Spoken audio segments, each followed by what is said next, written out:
Hey, what's the word? Final word, that is. I'm your host, Brandon Scoop B. Robinson, joined by a distinguished panel of guests. To my left, Bally Sports Network Wisconsin's Craig Coshun. To my right, Quentin Richardson, NBA legend, three-point shootout champ.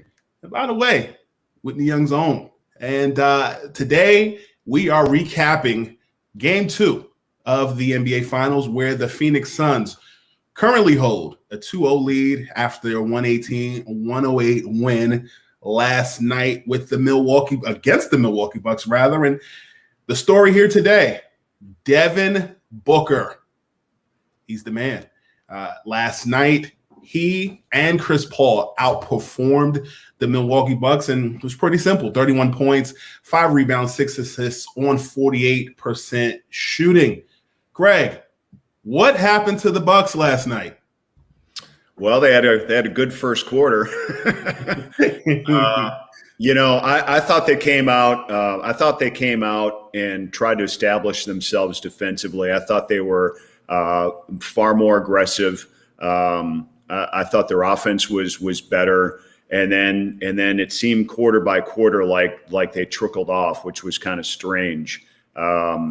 But the Suns got hot, man. I tell you what, I think right now home court is tough to beat, and the Bucks are going to have to regroup when they come home here on Sunday and Wednesday of next week. But they still have a lot of adjustments to make, or flat out going to have to hope that Phoenix starts missing some shots here right now, because when they need to score, they score. That's for sure. For sure. Q Rich, what did you see? Former Sun, 1 year with Phoenix, your expertise. I felt like Milwaukee definitely came out and they made some adjustments, and I like the adjustments they made. They started to fight over pick and rolls. They jumped a few pick and rolls, trying to be more aggressive defensively on it. But I felt like they failed to make in-game adjustments. Once they started setting that pick and roll, a few steps over half court, I felt like they shouldn't have been trying to fight over. They should have started to go under it, because there's no need to fight over.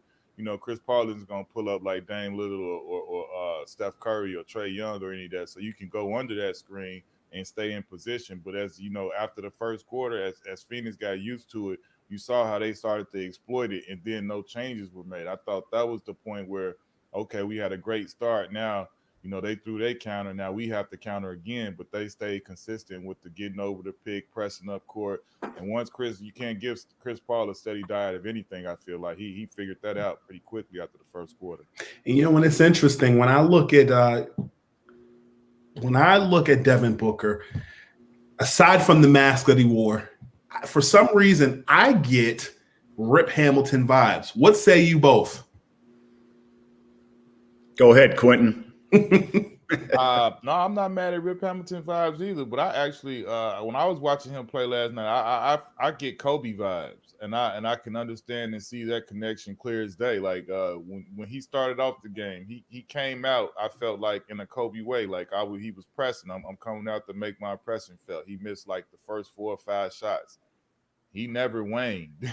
You know what I'm saying? Like that to me, that was a Kobe attribute that he showed, that he was going to take the mentality and he was going to force his way through this. He continued to, shot hunt, to look for his shots and to be aggressive and to try and set that tone. And he found his way. And like you say, he had an awesome game. This game was all about D-Book. He led his team. Craig, your turn. Well, I'm going to go a different route on this, because I've been a part of this Bucks history, good and bad, for it seems like decades now. So I'm going to pull a little Ray Allen action out on you guys, because Booker can hit that three. He can hit the mid-range. He can make the moves. He can shoot over just about any defense right now. So I'll throw Ray Allen out a little bit, because why not? At this point, it's the Bucks, and I will also say this: Devin Booker's making his own name right now. I mean, this guy is legit, and he's just getting started, which is kind of the crazy thing. Second straight game that Chris Paul has flirted with a triple-double in game two. CP3, your fellow Jordan sneaker teammate, Q Rich, Chris Paul had 23 points, 8 assists, 4 rebounds in 41 minutes. Softball. I know, Craig, you do Brewers games. I'm going to throw a softball, maybe not like 50 Cent throwing the opening pitch at Citi Field, but do you think in this series we will see Chris Paul post a triple-double outing in the finals? I wouldn't doubt it at all. I wouldn't put it past him. I mean, he had a kind of a quiet game in his terms in Game 2 compared to Game 1. So I think a guy who's way capable of getting a triple-double kind of goes at his own pace.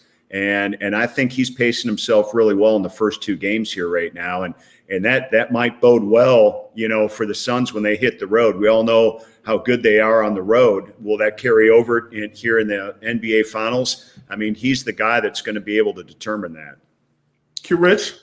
Yeah, I wouldn't be surprised at all if he gets a triple-double. But the one thing that I continuously expect for him to do, like we said, Game 2 was it would seem like a quiet game compared to the previous couple he's had. The closeout game, 40-point triple-double, and then Game 1 explosion. So it would seem pedestrian to that, but those were still steady diet of playing great, being a leader. So for me, I just expect him to continue lead and try and provide whatever it is his team needs. I mean, you saw last night, Bridges jumped up, had 27. You had different guys do different things, so Chris Paul didn't need to go for that 30 plus. And I think he's a good person to gauge when he needs to turn it on and pour it on and different things like that.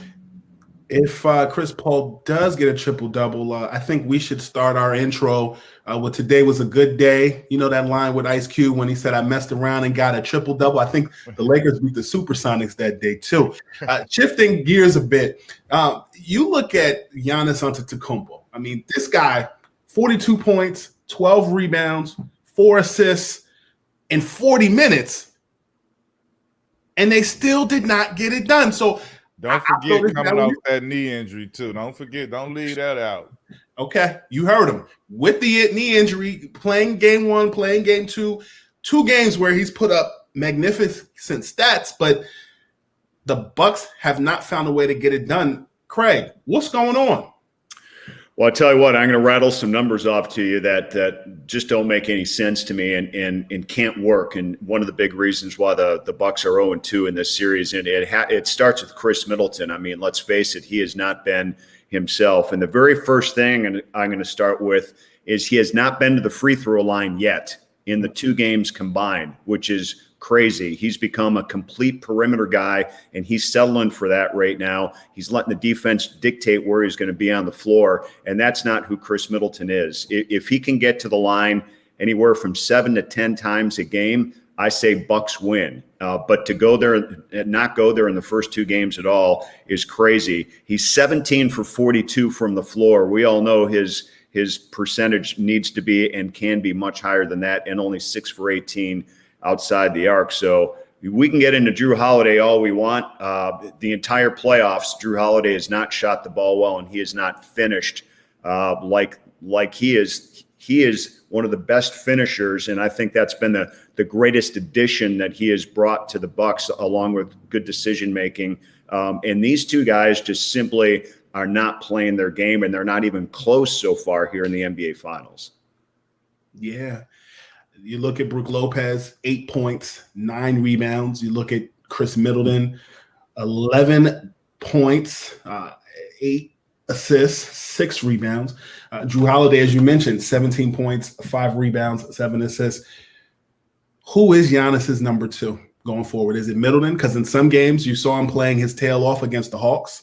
In other games, you've seen Drew come alive. You saw that points against the Miami Heat. Like, if you ask the man on the street, who's his number 2, what do we say? I thought we was having discrepancies about whether he was, and I'm glad that's out the way. But go ahead. Yeah, that's real. That's real. And I think in order for them to be successful, you have to find that detailed, oriented focus there. But I don't think it's just his number 2. I think it's who's number 3 and 4, because definitely. I would agree with that, man. I think this is, not forget about 1s, 2s, 3s. Obviously, Giannis has been the superstar that we know him to be, games 1 and 2. And we need, they need what Giannis needs is his teammates, no matter who it is. They need guys to step up and perform and step up and help him and try and do what needs to be done. I mean, that's the good thing about a full game, a full series. They get to regroup, go back to Milwaukee, have their home crowd there to support them, and everybody always says that the complimentary guys and the other guys play better at home, so they need to take full advantage of that, and guys need to step up and have some big games. The Connaughtons, the everybody's, PJ. Everybody needs to step up and play big in different ways. That doesn't mean everybody has to go out and score a lot of points, but everybody has to impact the game and help the team in a big way.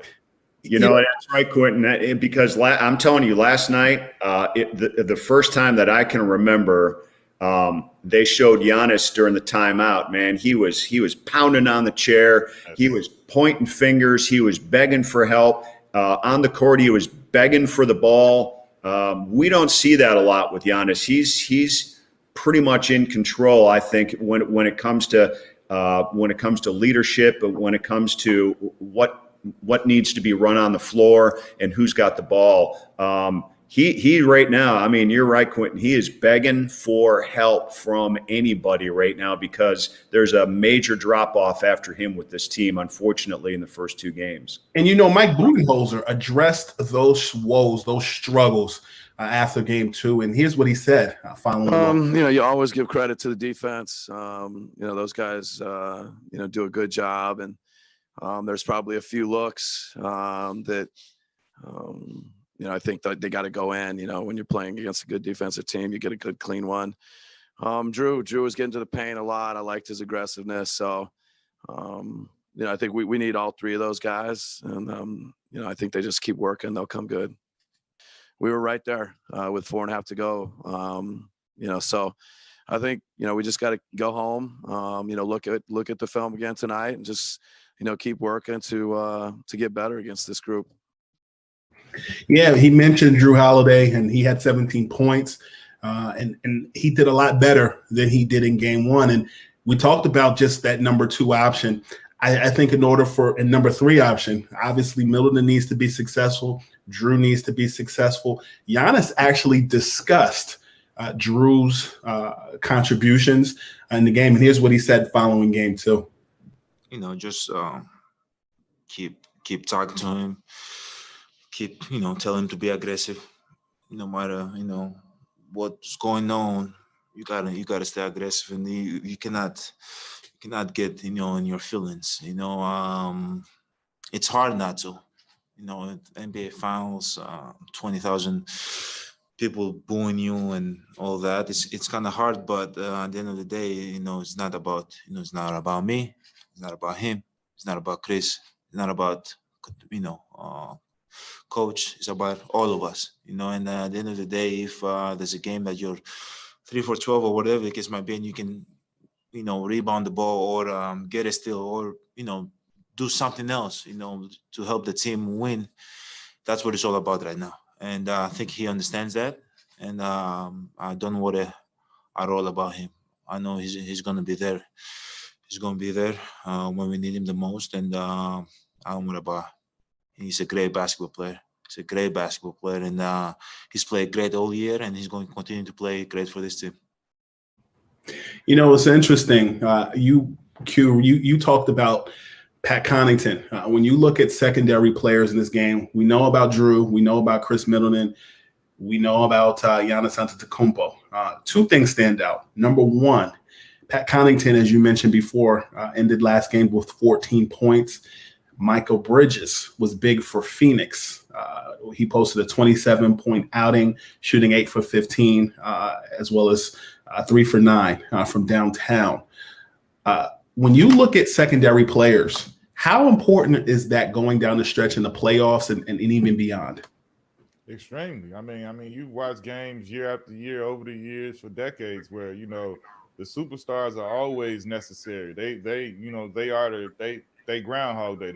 They show up every time you turn around. But the teams that often make it over the top are those teams that have their superstars show up like they supposed to, but then have the complimentary guys, the Robert Ory's, the Derek Fishers, the Bruce Bowens, the whatever guys you want to name out there that are like that. Those guys show up in big moments, and it's like I said, it's not always about going out and having a 27 points. It may be doing a great defensive job on somebody, or having a big rebound tonight, or making timely plays, just things that impact your team that lift you to victory. That's what those guys need to do and help in this series. Craig, you look at the Bucks. Dante DiVincenzo has been out since round one. Pat Connaughton has stepped up. How key has he been for the Bucks, despite the loss tonight all season? What have you seen? As far as Pat goes, or missing Dante, as far as Pat goes? As far as Pat Connaughton goes. I mean, he's Pat's an exceptional athlete. I mean, he just is. I mean, you look at Pat and you know that he's played a sport. He's played two sports. He excels in baseball as well, and could have gone that route. But this guy is so vertical, plays above the rim, which is crazy. But he's vital, because when he gets hot and starts hitting the threes, and then does everything else defensively on the other end, he can pretty much block anybody and come out of nowhere. Just that energy that he provides. So he's been the bench guy on the road. Bobby Portis has been the bench guy at home. Q, I love what you're saying about other guys stepping up, but it's got, like in this case for the Bucks, down 0-2. Now it's got to be several guys stepping up, especially if their quote unquote big three is not going to produce the numbers that we're accustomed to seeing at this point. That's for sure. The Phoenix Suns shot 50% from downtown as a team last night. In comparison, if I'm not mistaken, the Bucks shot 29%. As I mentioned before, Mikal Bridges was one of the reasons why.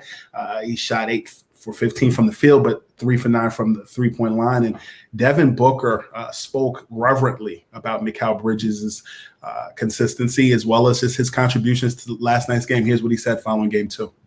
Yeah, it's every day. You say type of work is always, like I just said, his focus is there, every single moment. You get to the gym, Mikal's there, and he's putting in extra work. He's there after. So, people will still try to label him as a 3-and-D guy, and I've told you guys multiple times that's not even close to his game. I think he stole a little going left fade from me a bit. I think he took that out of my book, but he gets it going, and if teams want to try to make him be the one to beat him, he'll do it. They need to start mentioning him as the third mid-range guy with you, Chris, and Mikal now. Yeah. There. Yeah. We'll talk next year. The ball from Philly, Mikal Bridges doing this thing, Villanova zone. Quentin, you're a shooter, shoot. Why do you think people keep him in the classifications of 3-and-D?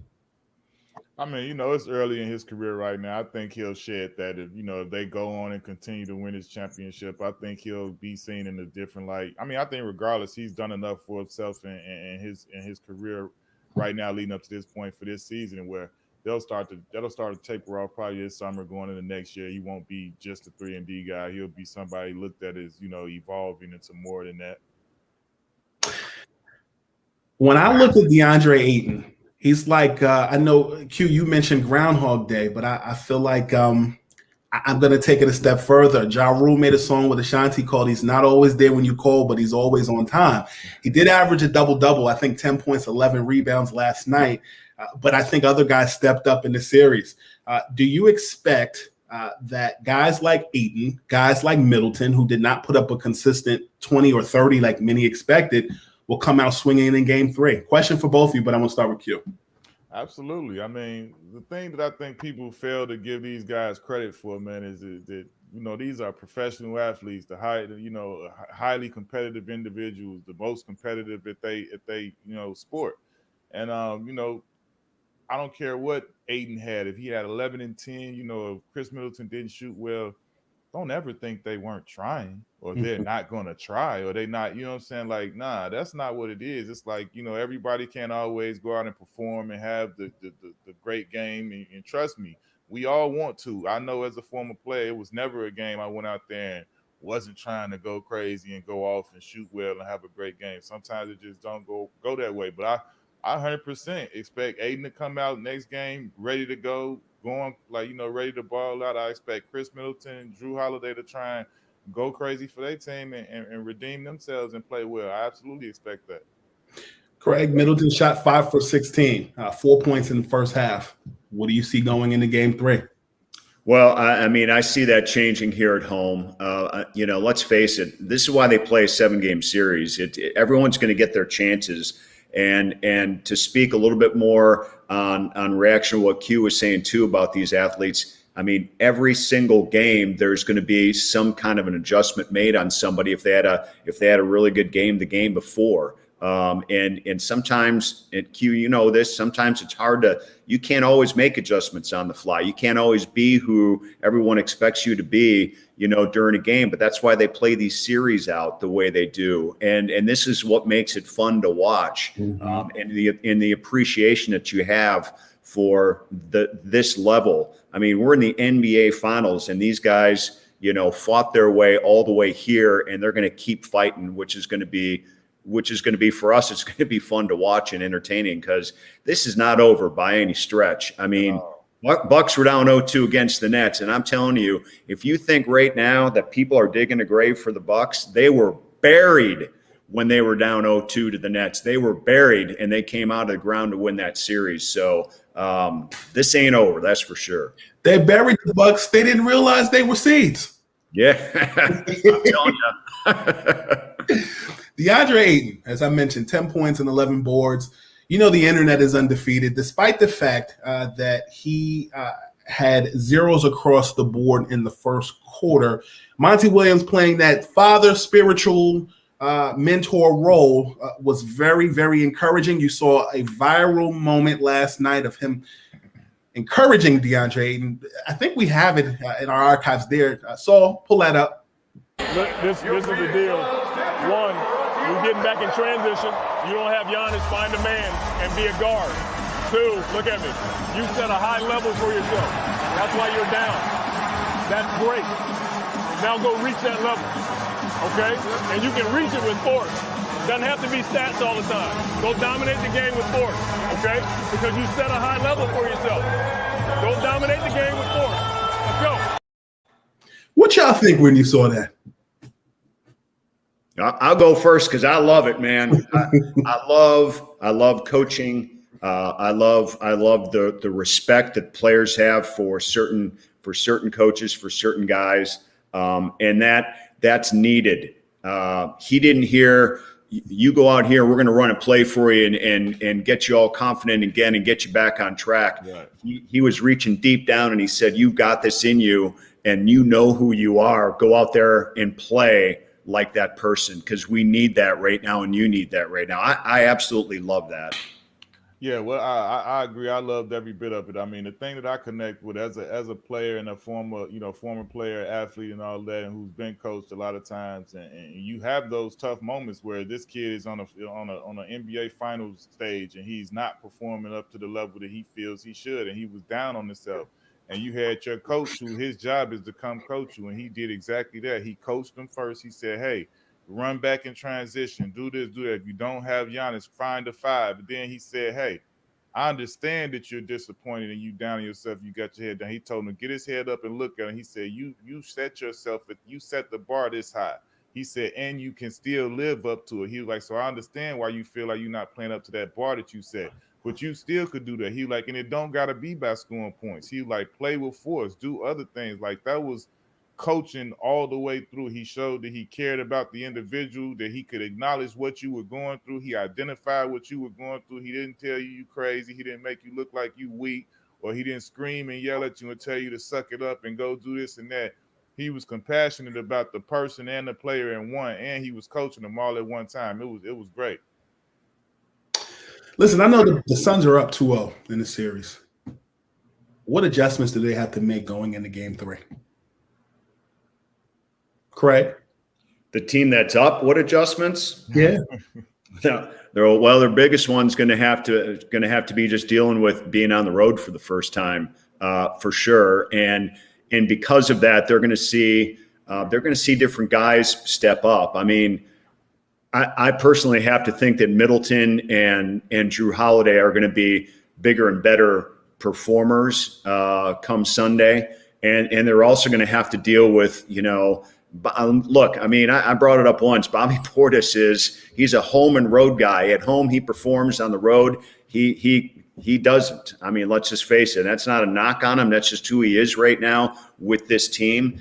Those are the types of things they're going to have to deal with. And, right now, I would say this. Everyone is pointing to the Suns to win this thing because they're up 2-0 and they have Chris Paul, and there's a destiny there to get a first championship and stuff. I don't think, even though the Bucks are down 0-2 at this point, I don't think there's still going to be as much pressure on them. That's just not the club of who they are.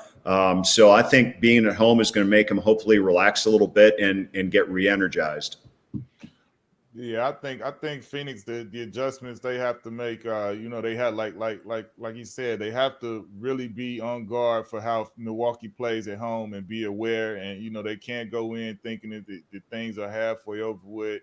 They have to also adjust, and you have to adjust to the way Giannis abused them the last game. The last game he got, 42 is a little bit too getting yourself going too much. And you don't want that to happen. And then you have the complimentary guys that normally play well at home. If he gets that help in that 42-point game, they could possibly win that game. So they have to, make the adjustments on the way they were guarding him, and they see that he's obviously back to full strength, and you have to play him a certain way now, and you can't allow him to do that again.